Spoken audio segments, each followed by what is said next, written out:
Hello, welcome everybody. Today we're going to be talking about revolution, communism, and the need for a party. First, we're going to have a report back from what's happening in Seattle and the situation there. Just waiting for guests to come up.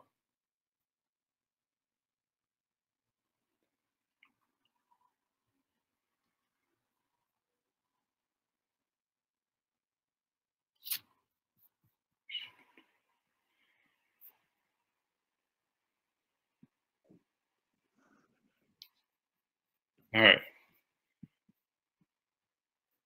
All right, Ann, go ahead. Hi. I've been spending some time I live in Seattle. I've been spending some time at the occupation protests. It used to be called Chaz. Now most people up there are calling it CHOP, the Capitol Hill Occupy protest. So I'm going to share a little bit of my lessons that I've learned from that. I wrote it down so I won't be rambling on, so I'll just read it.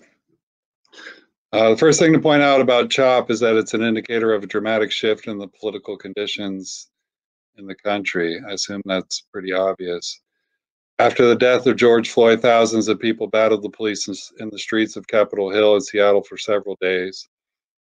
Hundreds of people came back every night to confront the police at the East Precinct, demanding passage on Pine Street.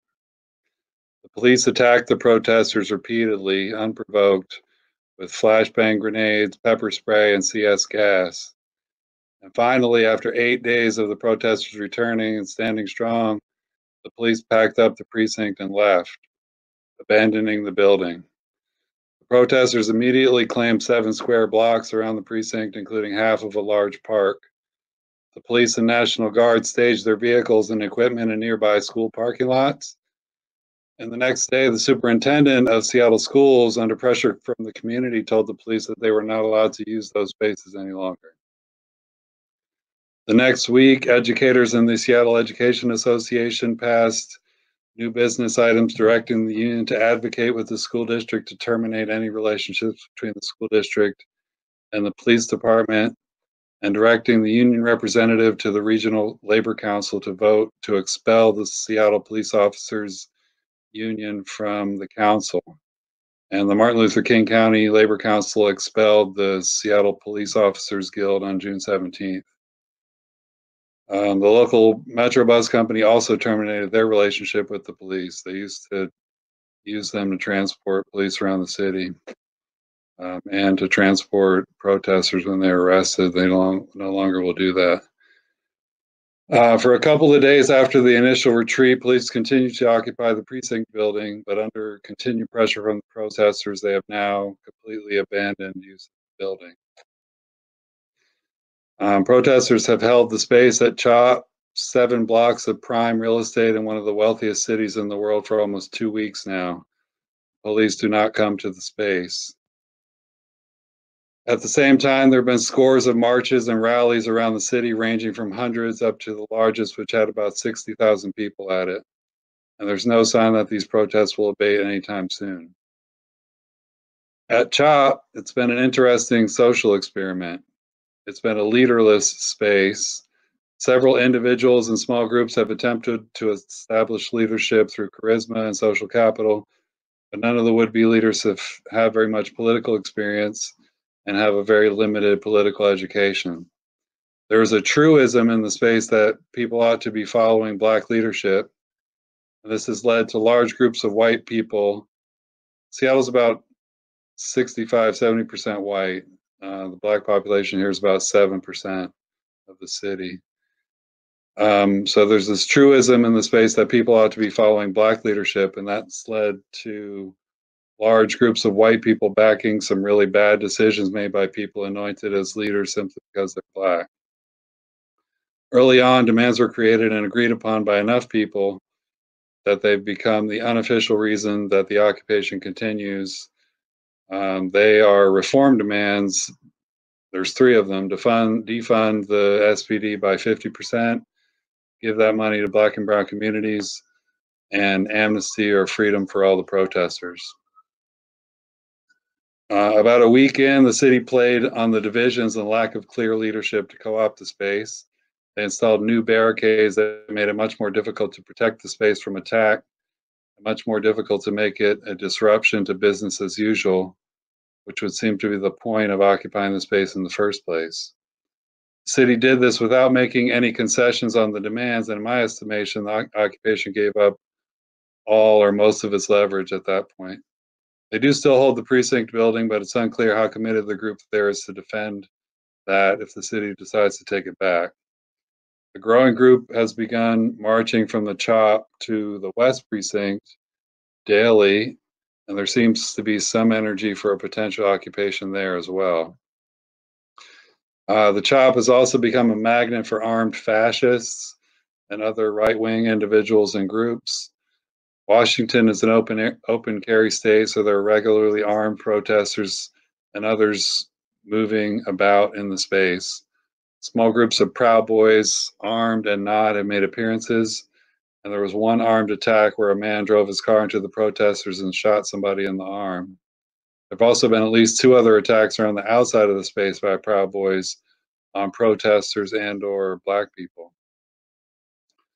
If we think of the CHOP as a Paris commune or an experiment in establishing a different kind of a society, it may be possible to draw some important lessons.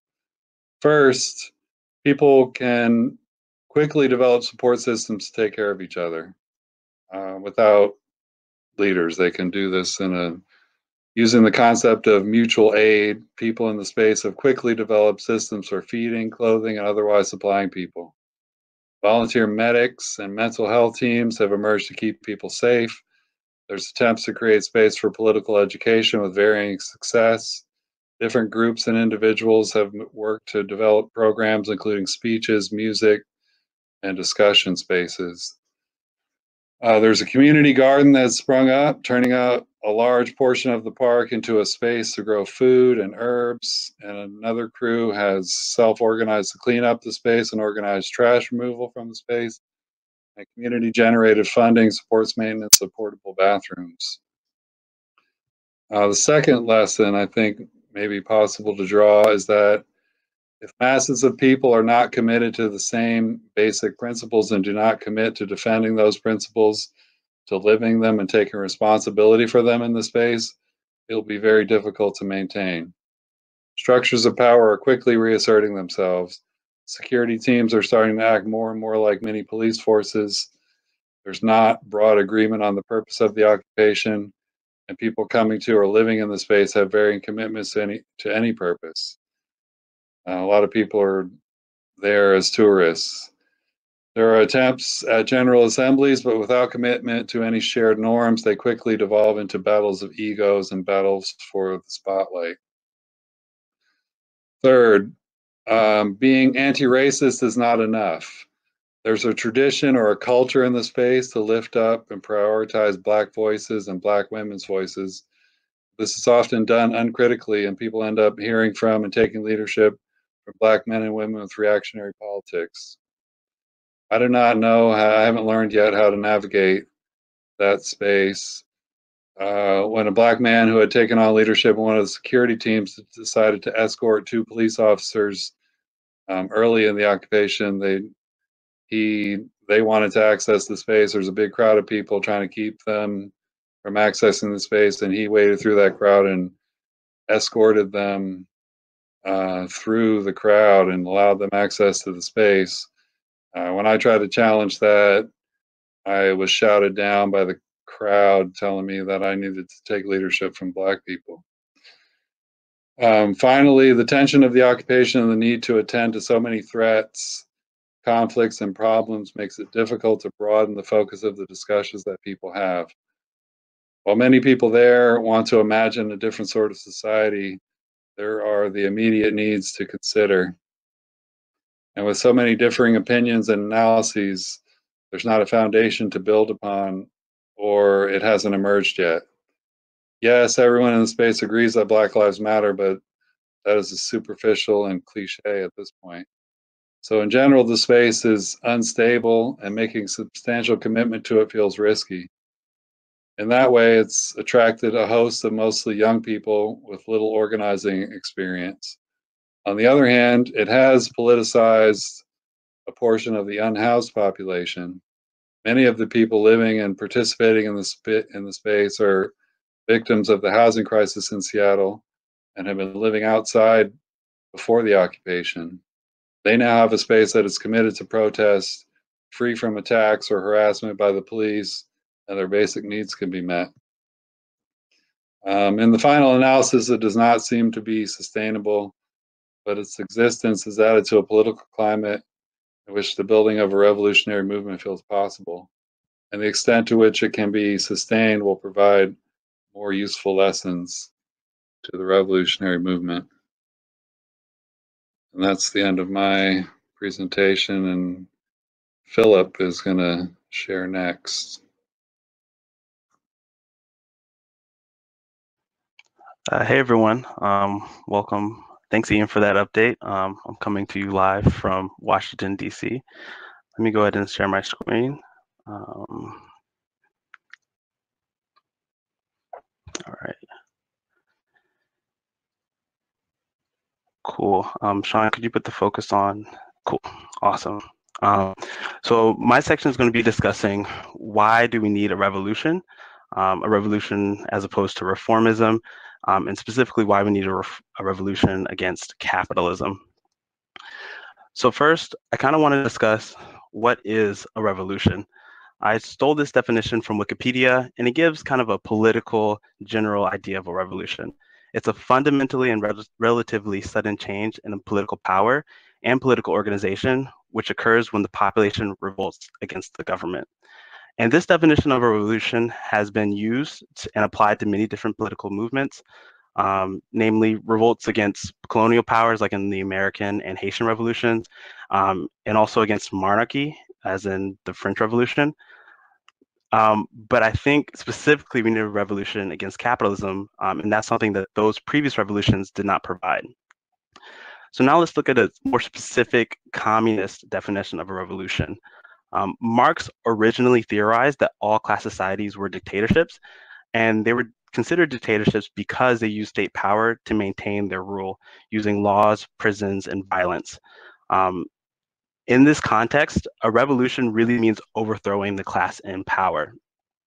And a revolution against capitalism would mean overthrowing the capitalist class and achieving a dictatorship of the proletariat.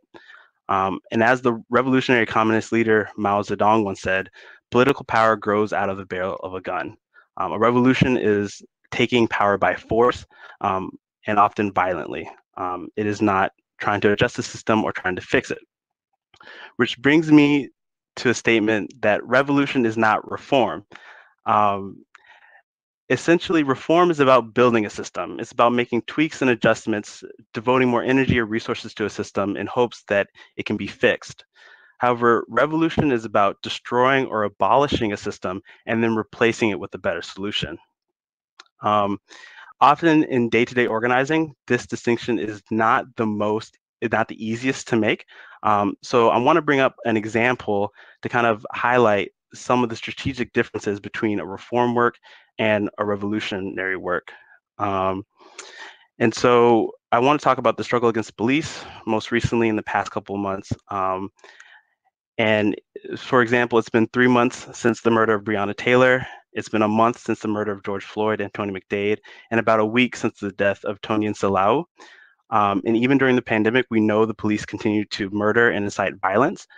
In this moment of national uproar, there have been multiple proposals to reduce police violence and address police brutality. One of these campaigns is the 8 Can't Wait campaign. It is a campaign that has 8 policy proposals that propose that they can decrease police violence by 72%. Some of these might look familiar, requiring de-escalation, exhausting all other means before shooting, banning shooting and moving vehicles. These are all recommendations that are reformist. They're actually building the system. These recommendations require more training for police officers, which turns into more funding. And if more funding and more training actually fix the issue, this would be great. However, we know that reforms don't actually stop the police from doing their real purpose of terrorizing the working class and feeding the prison system. For example, the recommendation of banning chokeholds and strangleholds was already in place with the NYPD when they killed Eric Gardner. And so like I mentioned before, it just results in more funding to the police. Contrast to that, there's the 8 to Abolition Campaign. This is a campaign that looks to abolish the police system, the system of policing in the US. And these recommendations each try to delegitimize the police and make the police obsolete by reducing the need for police in the first place. Things like investing in community self-government, defunding the police, freeing people from prisons and jails, so on and so forth. Abolishing a kind of tactic believes that there could be a world with 0 police murders because there are not police. This destroys the system, and this is an abolitionist, more of a revolutionary tactic. Before I move on, I do want to highlight, however, that there's a difference between participating in reform work and believing in reformist goals. Reform work is an important tool in the revolutionary struggle. However, it's really important to engage in reform work with the goal of revolution, using it to increase organizing capacity, grow the base, or study political conditions, etc., not to commit to reform as a way of investing in a corrupt system. So hopefully this can kind of concretely explain a little bit of the difference between a reform tactics and revolutionary tactics. And if you want to learn more about this, we have an event coming up next week that specifically addresses police abolition. But moving on, I want to talk about what is capitalism? What is the system that we actually need a revolution against? And this is a huge question. Books have been written about this. Many presentations could be given about this. But I want to specifically talk about the capitalist mode of production, or the source of power of capitalists, and give some examples of capitalists that we can recognize on a day-to-day basis. So first, the capitalist mode of production is the source of the power of capitalists. Essentially, you have someone who owns the means of production, a factory, property, or even computers that produce some product. Instead of producing the product themselves, they enlist workers, and together they produce something like these shoes. They sell the shoes, they gain a profit. However, instead of sharing the profit equally, the workers are paid a wage, and the private owner of the factory keeps the large share of the profits. So in the capitalist mode of production, you have a private ownership of the profits, which allows accumulation of resources and power, but it's actually a social production of the thing itself. And this is a contradiction that allows capitalists to have undue influence and really maintain the dictatorship of the bourgeois. Now, we know some examples of capitalists. Some of them are easy to recognize, like landlords, investment bankers, finance capital, executives or boards of companies, and also owners of huge factories. Essentially, capitalists are anyone who have the technology to produce something, but choose to exploit workers, and it is a choice. Could reform against capitalism work? I would say not really. If you remember from earlier, Marx said that all class societies are dictatorships, and capitalists will protect their power with anything at their disposal. And we've seen this. We've seen bombings in Philadelphia against the MOVE organization. We've seen the murder of Fred Hampton. We've seen mass incarceration against political organizers. And even with police brutality itself, we've seen the terrorization of the working class and political organizers. Even with the recent murder of George Floyd, he was murdered over a symbol of capital, allegedly a counterfeit $20 bill. Ultimately, the police protect property and capitalist interests and not lives.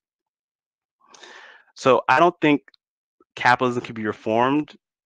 We need a revolution against capitalism.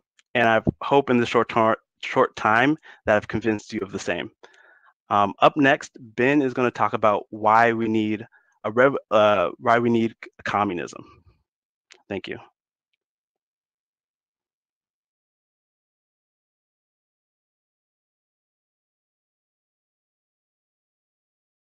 Philip said, I think he did a pretty good job of explaining why we need a revolution. And I'm going to be talking a little bit about why that revolution needs to be a communist revolution.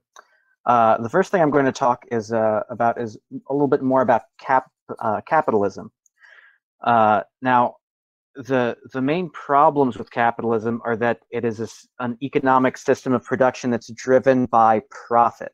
It's a system that strives for profit and maximizing profit, and not for the enrichment of people or society that it's governing.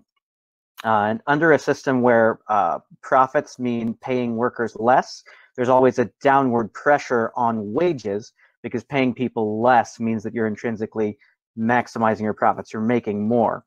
And throughout history, racism and sexism have been used systematically by capitalists to devalue the labor of women and people of color, which has had a downward force on wages across the working class. In addition, racism has been used to justify low standards of infrastructure and education, specifically for Black and brown communities, which saves money for the capitalist class, and also increases profits by paying less for those services that the state is supposed to provide. And of course, racism justifies police terror and the mass incarceration that's plagued the working class, and of course disproportionately affects Black and brown workers. Now, when we talk about a solution to replace this capitalist economic system, I think that what we have to address is that we can't have only a kinder capitalism. This is what people are really talking about when they mention democratic socialism. The idea is that you put into effect different labor practices and social safety nets to support the working class from the oppression, basically, of the capitalist class. Now, the problem, of course, is that even under democratic socialism, the economic driving force of the modes of production is still driven by profits. It relies on profits, and any social safety programs or safety nets rely on the profits of corporations to fund any kind of those programs. Without those programs, of course, people still need to work to sell their labor to a capitalist to not be out on the street or hungry. And we can see kind of some examples in Northern Europe. People often bring up as an example of where they have a great social safety net. But what they haven't been talking very much about is that as the profits and the market shares of the corporations in those countries begin to fall, and as those corporations produce less profits and less tax money to fund those social programs, it's not only lowering the quality of life, lowering the quality of the working class, but it's also raising a giant racist, xenophobic effort in those countries, which is not an accident, because as we talked about, racism and sexism, those serve as a tool of capitalists to terrorize workers and to lower their living standards and maximize profits. Now, we also have anarchy. Anarchy is basically the idea that you would have different communities or communes that were acting independently, which is a nice idea, but I think that, again, if you have this kind of separation, even if you have this property or ownership of natural resources that is by a commune, you're still going to have this competition and this need for profit and for expansion. Expansion leads to a lot of problems, because to be a successful company, you not only need to maximize your profits, you need to grow, because other companies are trying to grow as well. And at the point when you grow, when you need more market share and you need more natural resources to continue to grow, and you hit against a wall or a border, that inevitably leads to wars where those borders are attempted to be redrawn. Now, I also want to talk about some revolutions that we've had in the past, which were truly driven by the working class, where workers took power. both in the Russian Revolution and in the Chinese Revolution. These were revolutions that were led by workers, where workers gained a tremendous amount of power initially. Now, if you look at both the Russian and Chinese revolutions, what you see is a tremendous increase in the quality of life and life expectancy of the working class. And those increases were driven by the principal goals of providing basic services and resources to everyone in those countries. That's housing and food, and also basic education and basic health care.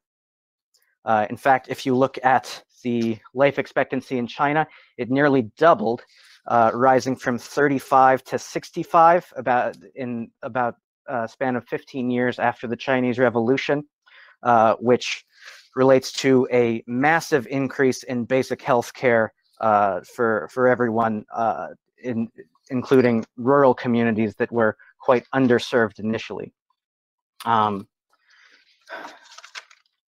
And of course, the other reason, which we touched on earlier, is that any system that's driven on profit and that uses as a mode of production not the needs of the people, but anything that is driven by demand, this necessitates a growth and will eventually lead to war. We saw it in World War I, when corporations and companies and governments came to a limit of what they could achieve within their borders, and then invaded and attempted to redraw those borders. We see that again in World War II. And now we're seeing that again with a lead up to another world war, as countries are fighting tooth and nail over resources, oil in the Middle East and many natural resources in Africa, especially between the US, Russia, and China. And now to talk about why we not only need revolution and a communist revolution, I'd like to turn it over to Ross, who's going to tell us a little bit about the value of a party and joining a party. Ross? Oh, okie doke. So an important question is, why do we need a party? There needs to be, so firstly, there needs to be distribution of resources and communication. This is to make sure the proletariat gets what they need and prevents capitalism from coming back once we establish a communist society. 2, we want a party that has a framework for governance and morality to replace the current mode of governance and morality. Most laws protect private property, and they aren't approachable to the masses. We want law to be approachable to everyone.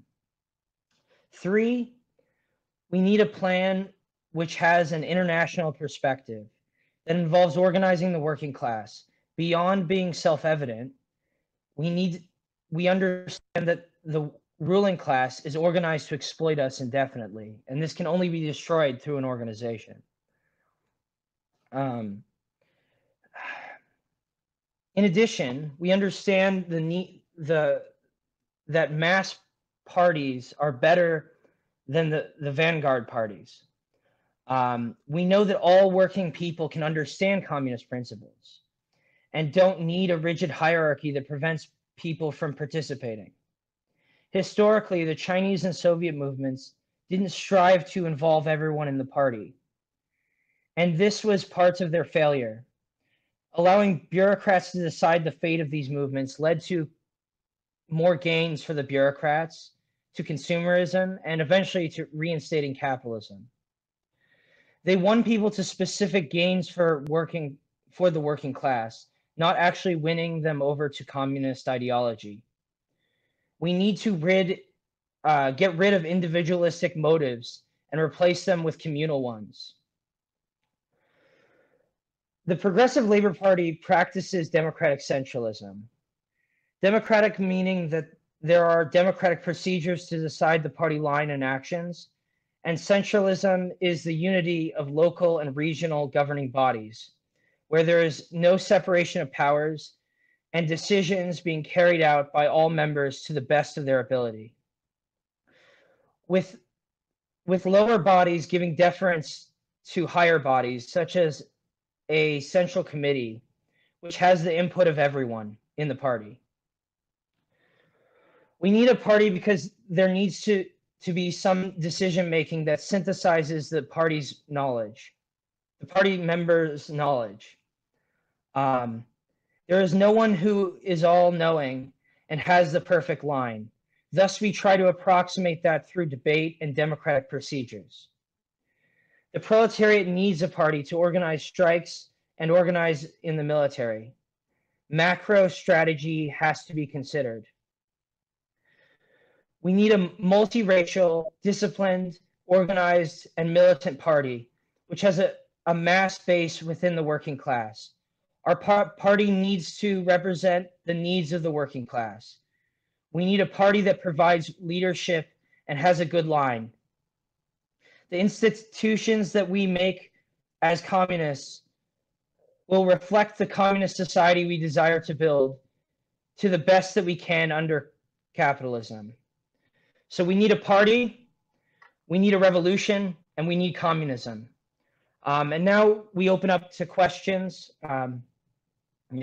If anybody has a question, go ahead. I noticed a couple of questions in the chat. One was by Cheka Agent, which they asked, what is the PLP's line now that all the smoke has cleared on the GPCR? I don't know what GPCR is, to be honest. The great proletarian cultural revolution. Oh. So, I mean, there were two things going on there. There were like fights among the bureaucrats, but more importantly, there was a fight between the Red Guards, or the people, and the bureaucrats. And we holistically support that fight. The Chinese bureaucracy was very corrupt. And, the people, it showed that the people really could, do anything. I mean, we're constantly told that they can't do anything. And I mean, just building thousands of schools with their bare hands and tools, no bureaucrats or contractors. They burned down the British embassy because they understood those people were like, the British were imperialist swine. And there was a lot of very impressive acts. They carried out the ideals of the Paris Commune. So like everything was organized in such a way in the Cultural Revolution, such that all managers and officials in any of the organizations that they made were elected by the people and could be recalled at any point. That's very important. They could be recalled at any point, and they were compensated the same as everybody else. So that prevents a lot of corruption. It was a very impressive feat.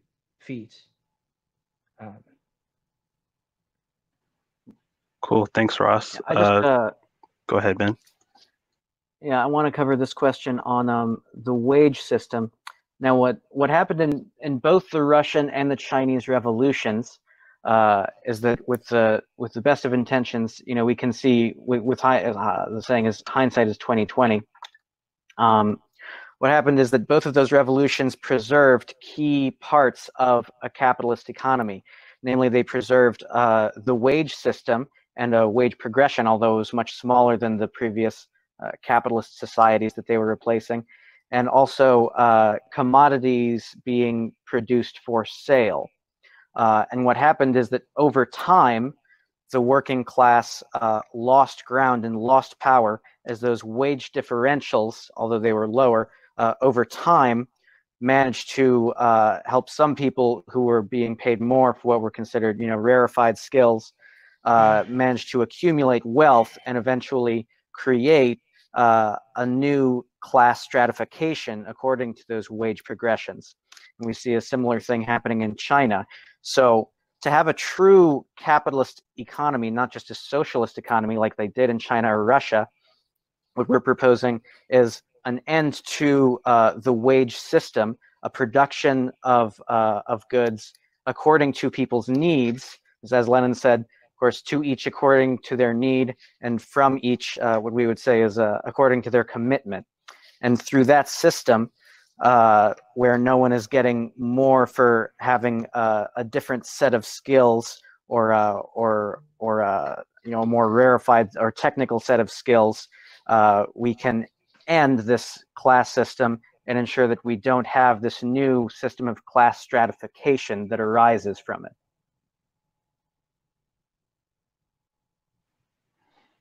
Cool. Thanks, Ben. There was a question asking by Andra Damron. They asked, what were the weaknesses of the Arab Spring in 2011? And Sean responded a little bit in the chat. He said that the Arab Spring had no communist leadership, and it did not challenge the capitalists as a class, but only some corrupt capitalists. Ross or Ben, did you have any additional thoughts?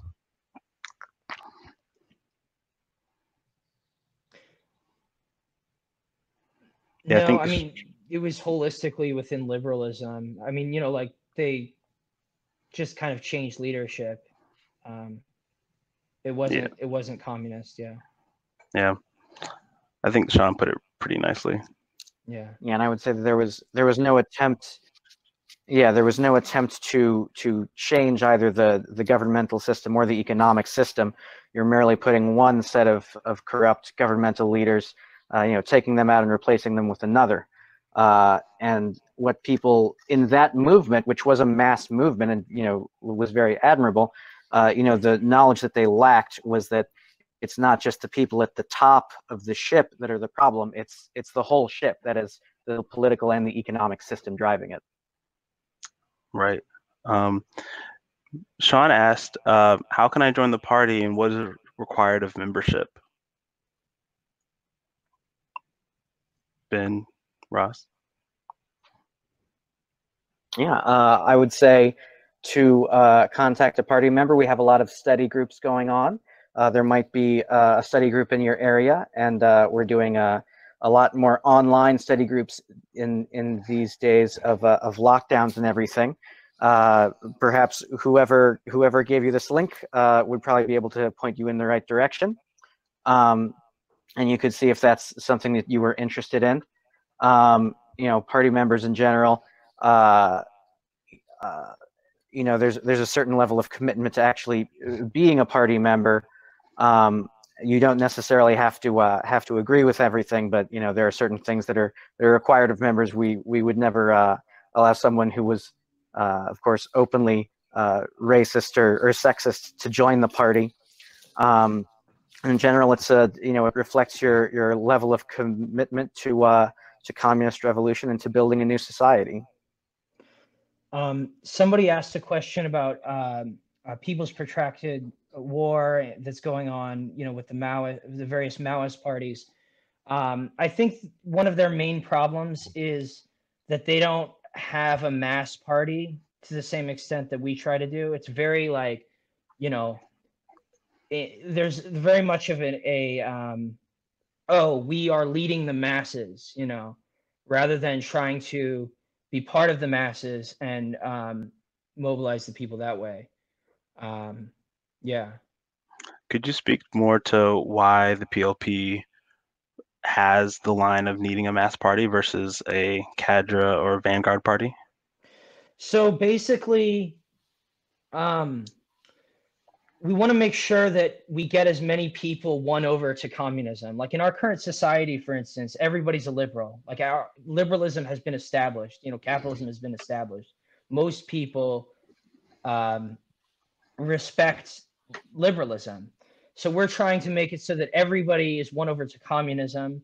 We're trying to make sure that, like, you know, the party gets as big as possible, because, you know, with the Soviets and the Chinese, one of their problems was their parties were a lot more secretive and, you know, limited to the masses. Yeah, and we saw where that went. You know, the bureaucrats eventually took over. You know what I mean? And you know, it's not that there is no party. There will be a party, and there is some kind of like, process with that. I mean, you have to like do the motion, you have to like believe in the line. You have to, go to our events and carry out, deliver our literature. But, we want to make sure that, everybody has the ability to do that and that it's approachable to everybody. Otherwise you get like strict stratification.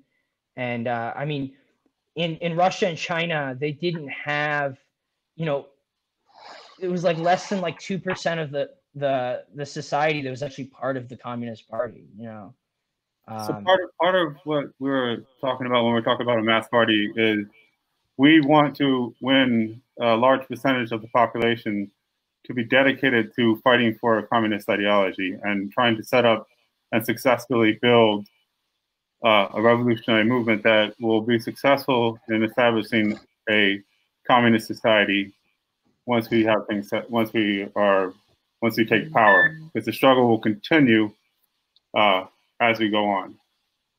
So it's important for us to have a large percentage of the population for the ideas to be mainstream and accepted, instead of living off of a promise with a small vanguard party that's dictating to the masses. We want to have the working class lead and have a society for the working class based on need and not on profit.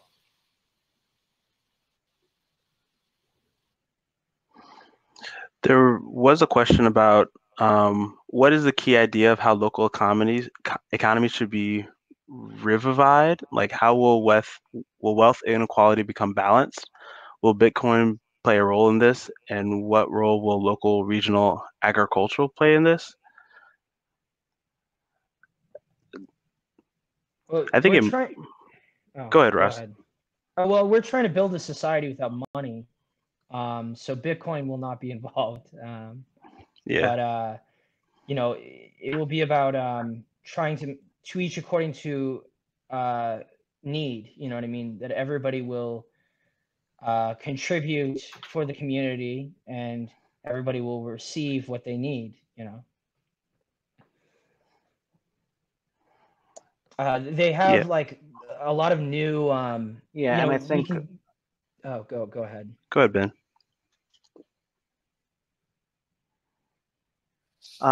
As far as local and regional agriculture, I think that what we've seen from history is that industrial agriculture is the most effective and efficient method of producing food.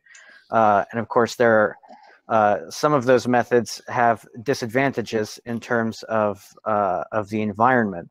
So the advantage of having a mass party is that you have input from all reaches of the reach of the party, and everyone can make a collective decision not only on how much of a good to produce depending on the need of it, but also what methods it's acceptable to reach those goals of production. A lot of people right now are interested in personal gardens or community gardens, which are great. I wouldn't say that that's a bad thing to do, but it's not a practical method on a mass scale. When we're talking about feeding a planet, we are going to need some level of mass production of food. What we saw in the Soviet Union is that there was a collectivization and an industrialization of farming and agriculture. And if you look at all of the periods in history before that time, you have these massive periods of starvation where people were dying from not having enough food. And then if you look briefly after that period, you have an end to starvation in the Soviet Union. And that was accomplished through the industrialization and collectivization of all agricultural production within those borders. One last thing I wanted to add about like a society without money, for people who wonder like how to do that, that was done in the communes and in the great proletarian cultural revolution. Like the Shanghai Commune is a great example of that. But we also have new ways of organizing an economy using algorithms that have been developed by like Amazon, to distribute goods and resources. I mean, and you can also look at like, you know, for a society that's also been that had no money was the Inca society. So, you know, you should read into those. I think one question that is coming up is specifically for this event, why were there no women speakers? And under capitalism, how did and would life change for women under the revolutions? I think why were no women speakers this specific event was a question of scheduling. But also, you know, as the PLP continues to grow, we want to make sure to centralize populations of the working class that are super exploited, like women, like Black people, like disabled folks. And so I think that's an onus on us to continue to make sure we're centering those voices as in their place in the working class. And also, like for this specific event, I do think we could have done a better job about specifically talking about the super exploitation of women. And we can think about that for the next event. But for now, Ross and Ben, did you have any additional thoughts for your sections of how like communism or a party or even revolution would have and might have changed life for women? I think a big part of it is rotating labor, so that like there would be no like masculine and feminine labor. People would share in domestic tasks and other like jobs that need to be done. It won't be something that's delegated to very specific people. That's and they've done that in communes in China, you know. Mm-hmm. Go ahead, Ben. Were you about to say something? Yeah. I think that if we look at the past workers' revolutions, we see some very tremendous improvements for the women of the working class in both Russia and China. In China, there was a complete end to foot binding. There was also a complete end to prostitution, where all of the foreign prostitutes were given training so that they would be able to have jobs that went to society. And of course, there was also no solicitation allowed after the revolution. One of the reasons that the term comrade was adopted in Russia is that it was a gender neutral term, and they didn't want to be using any kind of terminology that would be lessening the women who were contributing there. And you know, I think that the system of gendered labor that we ascribe to right now, of course, it's different from country to country, but it is really a system of the capitalist system adapted from the old agricultural system of division of labor, and it's grown completely unnecessary in this time. We really don't need to consider sex or gender when we're talking about the jobs that people can or should perform or do. And I think that under a communist revolution, we'll really be able to have people contribute to society and to the community in the best way that they can, not without pre-subscriptions. Thanks for those thoughts. There are a couple of questions about violence and its role for the revolution. Someone asked earlier, someone said that revolution cannot be accomplished without guns. Do you subscribe to that? And there's also a question, isn't hierarchical leadership essential to organizing a successful revolution against capitalist armed forces? How can a mass revolution organize nationwide without generals to dictate battle strategies? I would say that the PFP definitely does believe that violence is necessary to achieve a dictatorship of the proletariat. Violence will be necessary for a revolution, and thus will probably involve guns. And a huge part of the line of the PLP is organizing the military itself in order to have to be strategic about overthrowing capitalism and specifically the U.S. state. Maybe in other nations, the military isn't as much of a power. making it necessary for a working class revolution, but specifically in the U.S., organizing within the U.S. military is definitely necessary. Any additional thoughts, Ross and Ben? I would say that it would certainly be better if we could accomplish a revolution without violence, but the sad fact is that that won't happen. There's never been a willing transfer of power from one class to another without a violent confrontation of some kind. And I don't have any reason to believe that it will happen in the future. One thing that I was going to say with the mass party, that doesn't mean that there isn't any kind of hierarchy. It's just, you know, so I guess the more thing with like the difference between the vanguard and the mass party is just more of how you approach like getting, you know, people involved, you know. Yeah. Yeah. Let me look at the other questions. I guess there was a question earlier about, can you tell us a specific inspiring story about some of the wonderful things that communism can and will accomplish?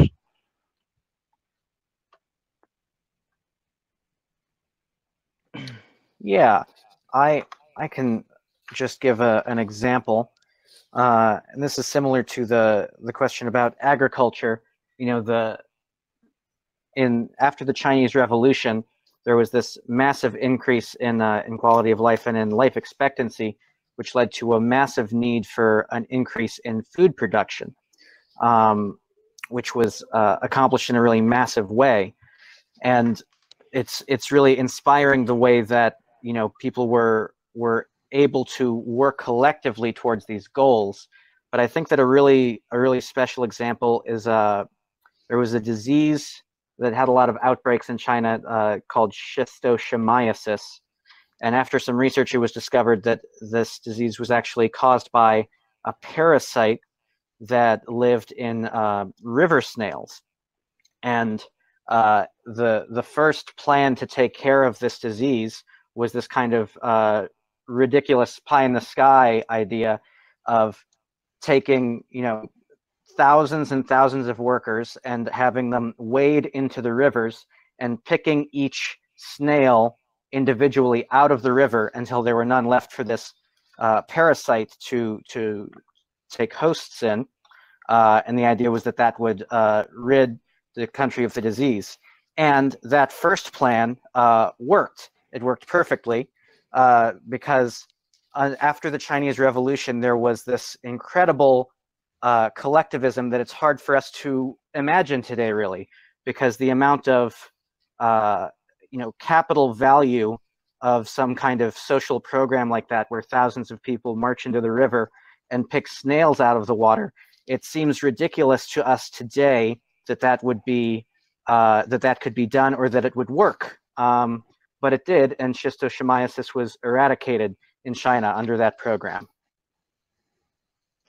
I mean, one thing under communism, there will be no poverty, and there won't be any imperialism, where we, you know, there will be more self-reliance of communities, and I mean that's a big one. No poverty, you know.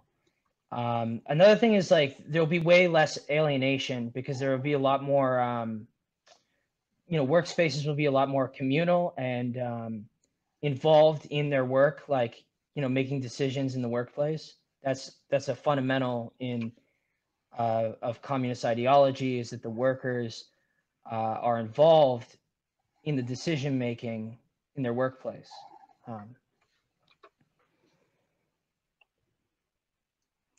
Cool.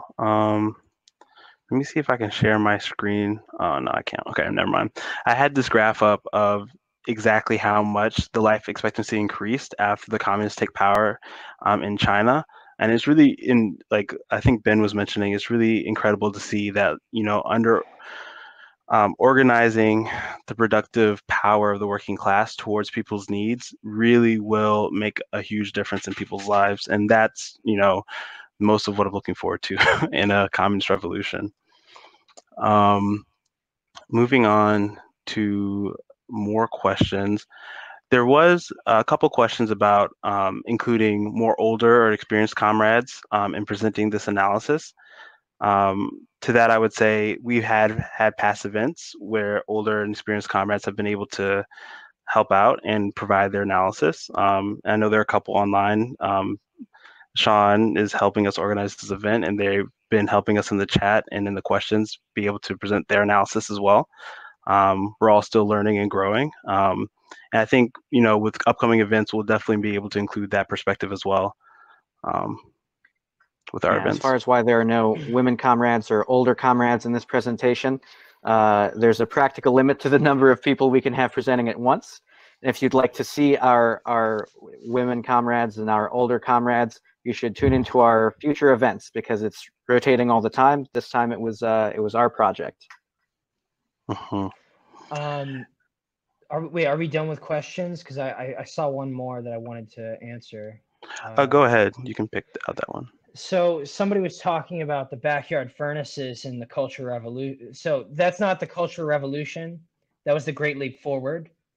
And, there were mistakes in the Great Leap Forward, yes. But there were also a lot of successes that you never hear about.